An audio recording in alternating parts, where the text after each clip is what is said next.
Mbegu za mwanaume zinachukua muda gani mpaka ili zije zitengenezwe? Zinachukua siku 76. 76 days.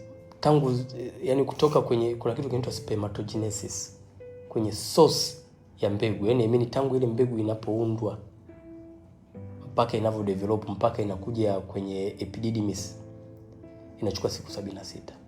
Lakini mbegu kutoka kwenye epididymis kukaa kwenye epididymis huwa tuna approximate 5 days. Ndio maana hata mtu unapoenda kupima kipimo cha mbegu tunakwambia uabstain, ukae siku 5 bila kushiriki tendo la ndoa ili kuzifanya zile mbegu zilizoko kwenye epididymis ziweze kukomaa vizuri, yani ubora wake uwe mzuri zaidi. Lakini mbegu yenyewe kutengenezwa, yani kutoka kwenye source mpaka kuja kutengenezwa inachukua siku 76. Siku 76 dokta, si miezi mitatu.